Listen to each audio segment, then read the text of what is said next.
안녕하세요, 윤호사입니다. 자, 우리 근로기준법은 매년 조금씩 개정이 되는데 작년 10월 22일 날 개정되어 올해죠. 2025년 10월 23일부터 시행이 되는 근로기준법 내용을 준비했는데요. 근로기준법은 매년 바뀝니다. 특히 산업안전이나 산업재해, 육아휴직이나 산전후 휴가와 같은 모성보호 분야 등은 거의 매년 바뀌고 있는데 오늘은 상습 임금 체불 사업주에 대한 출국 금지나 신용 제재, 각종 국가 사업의 참여 제한, 지원 보조금 제한, 임금 체불 금액의 3배 이내 범위 안에서의 손해배상 인정 등 임금 체불 관련 아주 중요한 몇 가지 사항에 대해서 살펴보도록 하겠습니다. 먼저 고용노동부 보도자료 하나 살펴보겠는데요. 지난해 12월 30일 발표된 보도자료 내용을 보면 2025년 육아휴직급여 인상, 육아기 근로시간 단축, 육아휴직, 배우자 출산 육아기간 등 확대, 출산 육아기 대체인력, 청년 일자리 도약 장려금 확대 개편 등 내용이 있습니다. 자, 이 자료는 제 블로그에 업로드할 예정이고요. 오늘 살펴볼 내용은 이 중 상습 임금 체불 근절법 시행에 관련된 내용입니다. 상습 임금 체불 근절법이라고 되어 있는데 이게 이제 별도 법률이 존재하는 건 아니고요. 근로기준법 중 임금 체불 관련 부분 개정을 강조한 명칭입니다. 여기서 크게 달라지는 부분은 상습 체불 사업주에 대한 신용제재, 정부 지원 제한, 반의사 불벌죄 적용 배제 및 출국 금지, 고의 또는 상습 임금 체불의 3배 이내 손해배상 청구 등 부분입니다. 반의사 불벌죄라는 용어는 말 그대로 피해자의 의사에 반하여 벌을 주지 않는 죄를 지칭하는 법률 용어인데요. 예를 들자면 단순 폭행이나 협박, 명예훼손 같은 죄는 피해자가 가해자에 대한 처벌을 원치 않으면 처벌을 할 수가 없습니다. 자, 이런 죄를 우리는 반의사 불벌죄라고 하는데요. 임금 체불이 바로 이 반의사 불벌죄에 해당합니다. 자, 그래서 고용노동부 임금체불 사건 처리 과정에서 사업주가 일단 임금체불을 했다 하더라도 근로자가 취하서를 제출하면 처벌 없이 사건이 종결되는 것입니다. 자, 그런데 이제 앞으로는 상습범, 즉 상습적으로 임금을 체불하는 사업주에 대해서는 근로자의 처벌 의사와 관계없이 처벌을 하겠다는 것이죠. 이번 개정법은 이번 개정법은 이외에도 상습 임금 체불 사업주에 대한 종합 신용정보기관 정보 제공, 각종 국가보조금이나 지원금 신청 제한, 출국 금지 등 제재 조치를 담고 있습니다. 자, 먼저 체불 임금 등에 대한 세배 손해배상 청구 관련 개정 사항입니다. 자, 이번 개정으로 이제 앞으로 임금을 체불하는 사업장 근로자는 사업주를 상대로 손해배상을 청구할 수 있는 근거가 마련되었는데요. 이게 아마도 이번 개정 사항 중 임금 체불 관련하여 가장 강력한 권리구제 수단이 되지 않을까 생각합니다. 자, 개정근로기준법 제43조의 8 체불 임금 등에 대한 손해배상 청구 조항은 다음과 같은데요. 근로기준법 43조의 8 체불 임금 등에 대한 손해배상 청구. 근로자는 사업주가 다음 각 호의 어느 하나에 해당하는 경우 법원에 사업주가 지급하여야 하는 임금 등의 3배 이내의 금액을 지급할 것을 청구할 수 있다. 자, 1호 명백한 고의로 임금 등의 전부 또는 일부를 지급하지 아니한 경우. 단서로 근로자 퇴직급여법 상의 급여는 제외한다 되어 있죠. 퇴직금에 대해서는 손해배상 3배 조항을 적용하지 않는다는 뜻이고요. 또한 명백한 고의라 했으니 임금 체불의 고의성이 존재하고 고의성 또한 명백해야 한다는 점, 즉 명백한 고의성이 존재하고 또 이를 입증해야 되겠죠. 그래야 손해배상이 인정이 되겠습니다.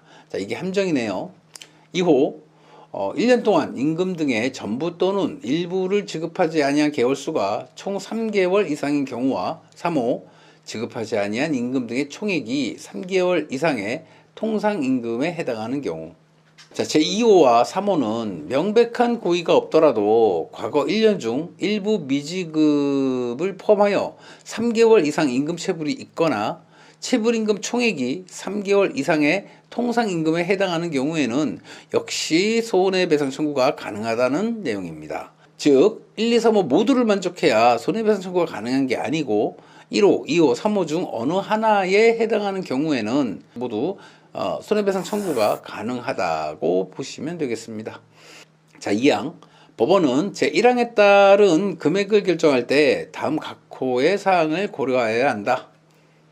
1호 임금 등의 체불기간, 경위 횟수 및 체불된 임금 등의 규모와 2호 사업주가 임금 등을 지급하기 위하여 노력한 정도, 3호 제37조에 따른 지연이자 지급액, 4호 사업주의 재산 상태. 한마디로 정상을 참작하겠다 이런 내용이네요. 자, 2항은 손해배상금을 산정할 때 사업주의 재산이나 고의성, 선의 이런 요소를 고려하여 정하겠다는 뜻인데 실제로 3배까지 손해배상금을 인정하는 경우는 매우 드물 것으로 보여지고요. 그런데 여기서 한 가지 주의할 부분은 3배 이내 손해배상이라는 개념은 실제 손해가 발생한 경우 실제 체불임금의 3배 이내에서 손배금액을 인정한다는 뜻이지 체불임금의 3배를 손해배상금으로 정한다는 취지가 아니라는 점입니다. 자, 이외에도 이번 개정에는 체불사업주 명단 공개와 신용 제재에 대한 내용이 담겨져 있는데 개정근로기준법 제43조의 2.3은 다음과 같습니다. 근로기준법 43조의 2 체불사업주 명단 공개. 고용노동부 장관은 제36조, 43조, 51조의 3, 52조의 2항, 2호, 56조에 따른 임금, 보상금, 수당, 근로자 퇴직급여 보장법에 따른 퇴직급여 그 밖에 모든 금품을 지급하지 아니한 사업주가 명단 공개 기준일 이전 3년 이내에 임금 등을 체불하여 2회 이상 유죄가 확정된 자로서 명단 공개 기준일 이전 1년 이내 임금 등 체불 총액이 3천만 원 이상인 경우에는 그 인적사항을 공개할 수 있다. 즉 체불사업주 명단 공개 기준은 3년 이내 임금 등을 체불하여 2회 이상 유죄가 확정된 자로서 명단 공개 기준을 이전 1년 이내 임금 등 체불 총액이 3천만 원 이상인 경우입니다. 다음으로 신용제재를 보겠습니다. 근로기준법 제43조의 3 임금 등 체불 자료의 제공. 고용노동부 장관은 신용정보 이용 및 보호에 관한 법률 제25조 제2항 제1호에 따른 종합신용정보 집중기관이 다음 각 호의 어느 하나에 해당하는 체불사업주의 인적사항과 체불액 등에 관한 자료를 요구한 때에는 임금 등 체불을 예방하기 위하여 필요하다고 인정되는 경우에 그 자료를 제공할 수 있다. 1호를 보면요. 임금 등 체불 자료 제공일 이전 3년 이내에 임금 등을 체불하여 2회 이상 유죄가 확정된 자로서 임금 등 체불 자료 제공일 이전 1년 이내 임금 등 체불 총액이 2천만 원 이상인 체불사업주. 자, 2호 제43조의 4에 따른 상습 체불사업주. 앞서 그 명단 공개 대상 사업주보다 신용제재 사업주는 그 범위가 더 넓습니다. 즉 임금을 상습적으로 체불하여 신용제재 대상이 되는 사업주 기준은 3년 이내에 임금 등을 체불하여 2회 이상 유죄가 확정된 자로서 명단 공개 기준을 이전 1년 이내에 임금 등 체불 총액이 2천만 원 이상인 경우에 해당하며 여기에 근로기준법 제43조의 4에 따른 상습 체불 사업주 또한 신용제재 사업주에 포함되는 것이죠.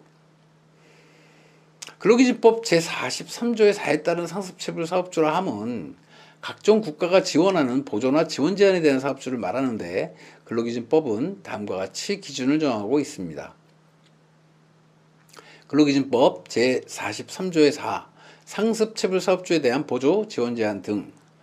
고용노동부 장관은 위원회의 심의를 거쳐 다음 각 호의 어느 하나에 해당하는 자를 상습체불 사업주로 정할 수 있다.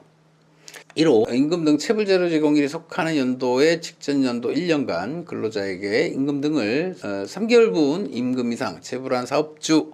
2호 임금 등 체불자료 제공일이 속하는 연도의 직전 연도 1년간 근로자에게 5회 이상 임금 등을 체불하고 체불 총액이 3천만 원 이상인 사업주. 자, 이외에도 개정근로기준법은 상습 임금 체불 사업주에 대한 출국금지 조항을 명시하고 있는데요.